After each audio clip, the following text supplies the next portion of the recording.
आदरणीय सभापति जी, यह वर्ष गोवा के 60 वर्ष का एक महत्वपूर्ण कालखंड का वर्ष है। गोवा मुक्ति को 60 साल हुए। मैं आज जरा उस चित्र को कहना चाहता हूं।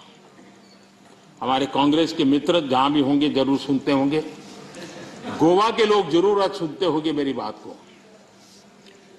अगर सरदार साहब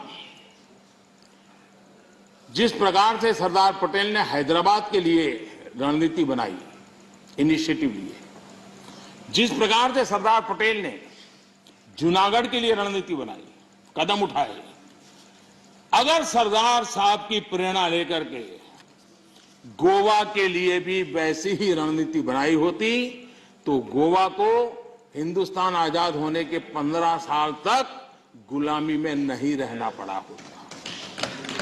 भारत की आजादी के 15 साल के बाद गोवा आजाद हुआ और उस समय के 60 साल पहले के अखबार, उस जमाने की मीडिया रिपोर्ट बताती है कि तब के प्रधानमंत्री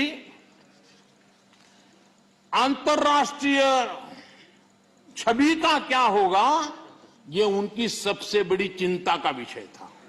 पंडित नेहरू को दुनिया में मेरी छवि बिगड़ जाएगी तो, और इसलिए उनको लगता था कि गोवा की औपनिवेशिक सरकार पर आक्रमण करने से उनकी जो एक ग्लोबल लीडर की शांति प्रिय नेता की छवि है वो चकनाचूर हो जाएगी। गोवा को जो होता है होने दो, गोवा को जो झेलना पड़े झेलने दो, मेरी छवि को कोई नुकसान ना हो। और इसलिए जब वहां सत्याग्रहों पर गोलियां चल रही थी, विदेशी सल्तनत गोलियां चला रही थी, हिंदुस्तान का हिस्सा, हिंदुस्तान के ही मेरे भाई बहन, उन पर गोलियां चल रही थी, और तब हमारे देश के प्रधानमंत्री ने कहा था कि मैं सेना नहीं दूंगा, मैं सेना नहीं भेजूंगा। सत्याग्रहियों की मदद करने से उन्होंने इनकार कर दिया था। ये गोवा के साथ कांग्रेस ने किया हुआ जुल्म है और गोवा को 15 साल ज्यादा गुलामी के जंजीरों में जकड़ के रखा गया और गोवा के अनेक वीर पुत्रों को बलिदान देना पड़ा, लाठी गोलियों से जिंदगी को बसर करनी पड़ी। ये हाल पैदा किए थे। नेहरू जी ने 15 अगस्त 1955 को पंडित नेहरू ने लाल किले से जो कहा था, मैं जरा कोट करना चाहता हूं।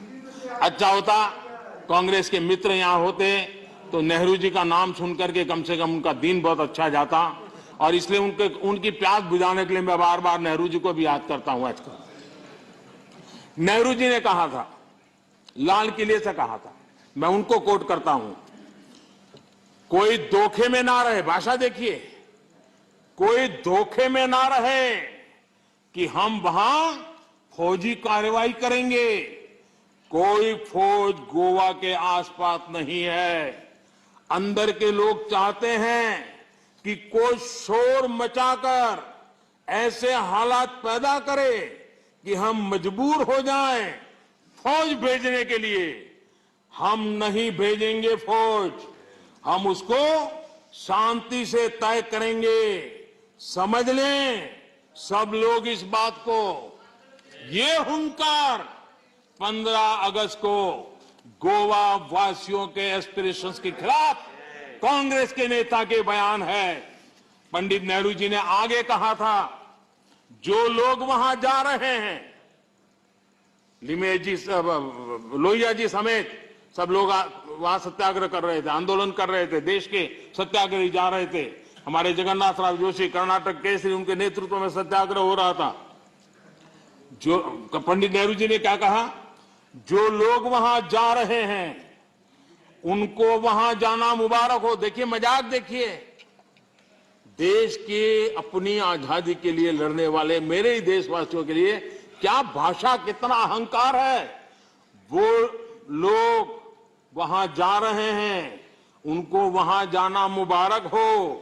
लेकिन ये भी याद रखें कि अपने को सत्याग्रही कहते हैं तो सत्याग्रह के उसूल, सिद्धांत और रास्ते भी याद रखें। सत्याग्रह की पीछे फौजें नहीं चलती और ना ही फौजों की पुकार होती है। असहाय छोड़ दिया गया मेरे देश के नागरिकों को। ये गोवा के साथ किया। गोवा की जनता कांग्रेस के इस रवैये को कभी भूल नहीं सकती है।